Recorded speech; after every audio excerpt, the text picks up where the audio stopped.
Bonjour à toutes et bonjour à tous, je suis ravie de vous retrouver aujourd'hui dans cette nouvelle vidéo. Aujourd'hui on va parler d'une question qui revient très souvent à mes oreilles, le fait de douter encore et encore de ses souvenirs.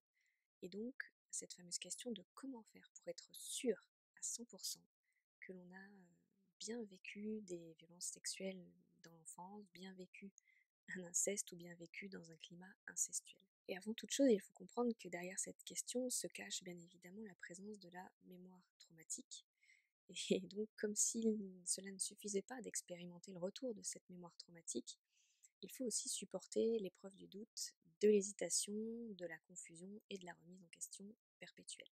C'est quelque chose que je constate régulièrement auprès de ma patientèle au cabinet, le fait que malgré des années de thérapie parfois, malgré des années de traitement ou des années de réflexion et de prise de conscience, malgré toutes les actions qui ont pu être mises en place, le doute, l'hésitation et la confusion peuvent parfois revenir en force. Ce qui fait que ça provoque un déferlement d'angoisse, d'anxiété et de culpabilisation qui vont se déchaîner de nouveau de l'intérieur sans qu'aucune solution ne puisse être trouvée pour y remédier. Comme je le disais juste avant, il y a une question qui revient énormément en boucle. Cette question, c'est bien évidemment comment être sûr que j'ai vraiment été abusée. C'est de cette question que naît l'une des plus grandes difficultés à surmonter, c'est-à-dire devoir faire face à des éléments flous, des souvenirs brouillés et succincts, des flashs à répétition, parfois seulement même de l'ordre d'une sensation, d'un ressenti, d'une image sombre, sans relief ni contour, le tout souvent assorti d'émotions de terreur, de peur, de tétanie, sans que l'on en comprenne le sens. Le trait commun à toute personne qui découvre sa mémoire traumatique à travers des souvenirs, qu'ils soient bien définis ou non, c'est bel et bien le caractère obsessionnel qu'une telle découverte engendre, et le sentiment de culpabilité qui en découle. On parle alors bien plus que d'une simple perte d'équilibre. C'est bien un tsunami à tout point de vue qui provoque de gros bouleversements intérieurs. Il ne s'agit pas d'une petite passade, et c'est bien pour ça que je conseille toujours à quiconque traverse une telle période dans sa libération traumatique d'être solidement ancré dans sa thérapie, s'il y a un suivi thérapeutique, ou bien d'entamer le processus pour être bien épaulé de la manière adéquate. C'est un indispensable, car seul, je le répète souvent, mais on ne peut se dégager de ces mécanismes défensifs, ni de toutes ces pensées et intrusions psychiques. Je voulais vous partager dans cette vidéo quelque chose qui me paraissait indispensable à la compréhension de tous, c'est la manière dont s'installe l'obsession et le sentiment de culpabilité. Déjà, on va parler du fait de ne pas comprendre ce qui se passe en soi, de ne pas pouvoir donner de temporalité concrète aux souvenirs, ne pas pouvoir se donner de réponse ni à soi ni aux autres, quant au moment où ça s'est passé, qui, où, combien de fois, etc. Avoir peur du coup de se tromper, voire avoir peur même de sombrer dans la folie. Et donc avoir ce besoin constant d'en savoir plus, de recueillir le maximum de souvenirs. Avoir du coup des pensées et des ruminations qui tournent en boucle, que ce soit en journée comme la nuit, et avoir une peur terrible des conséquences sur son entourage plus que sur soi-même. Se demander si quelqu'un a pu voir quelque chose, est-ce que quelqu'un est au courant de ce qui s'est produit, de ce qui nous est arrivé. Se dire que l'on aurait dû agir, que l'on aurait pu faire quelque chose au lieu de laisser faire. Se dire du coup que l'on est coupable de ce qui nous arrive et donc projeter toute la responsabilité sur soi. Où que l'on en soit de notre chemin de libération et de guérison, vous l'aurez donc compris, cette question du doute, c'est une longue phase de désert qu'il nous faut affronter. Et je compare souvent le doute et la confusion à des vieux démons qui refont surface quand on ne s'y attend pas. À travers cette vidéo, je voulais du coup vous donner une clé, une des clés de compréhension de ce retour en force du doute, de la confusion et de la culpabilité. C'est la notion de responsabilité que l'on n'arrive pas à maintenir uniquement du côté de là ou des personnes qui nous ont fait tant de mal. Puisque l'amour, le sentiment d'appartenance et de reliance sont autant de besoins auxquels on a cru toute notre enfance, et dont, soyons clairs, tout individu a besoin pour grandir et se sentir en sécurité. Et ce sont directement du coup ces besoins qui nous ont poussés involontairement vers cette loyauté inconsciente envers cette famille pourtant si destructrice, loyauté dont on avait alors besoin pour survivre.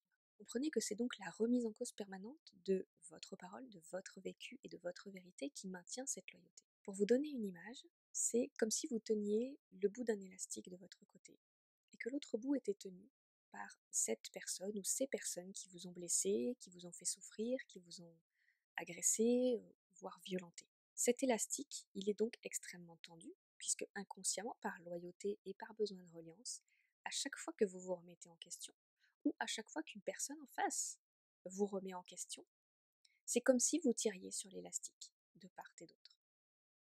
Et donc ce qui devait arriver, arriva, c'est-à-dire que l'élastique lâche et vous revient tout droit, en pleine figure. Cet élastique, c'est cette part de responsabilité, qui ne parvient pas à demeurer là où elle devrait aller, c'est-à-dire uniquement du côté opposé.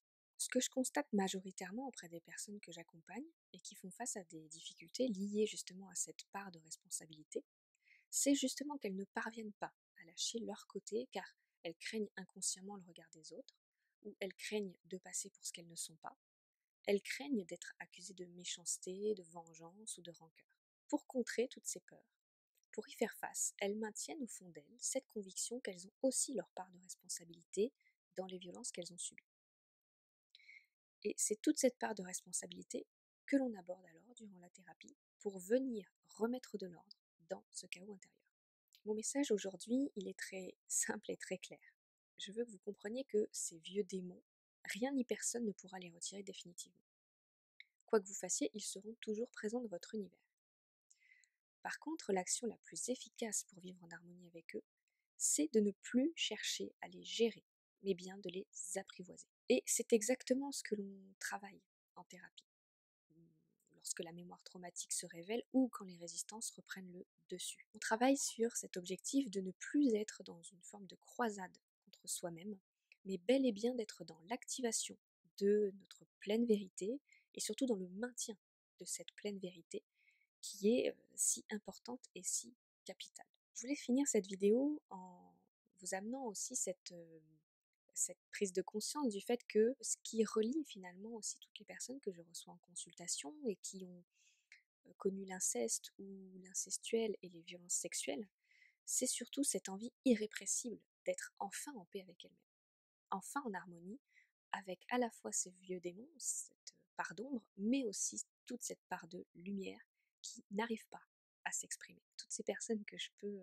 accompagner au cabinet sont toutes portées par cette envie de ne plus se dire que ça finira bien par passer, en sachant que c'est un mensonge qu'elles se répètent inlassablement depuis toujours, depuis des années. Elles sont donc toutes porteuses de cet espoir d'atteindre cette lumière, en tout cas d'enfin pouvoir l'exprimer et la laisser pleinement se révéler, mais elles se sentent totalement démunies devant l'ampleur des efforts qu'elles doivent fournir face au doute, à la confusion et au sentiment de culpabilité. Moi, ce que je veux vous dire, du coup, en message de conclusion de cette vidéo, c'est qu'il est vraiment temps de porter votre attention dans le sens de l'accueil de votre vérité, purement et simplement, puisque vous le méritez amplement.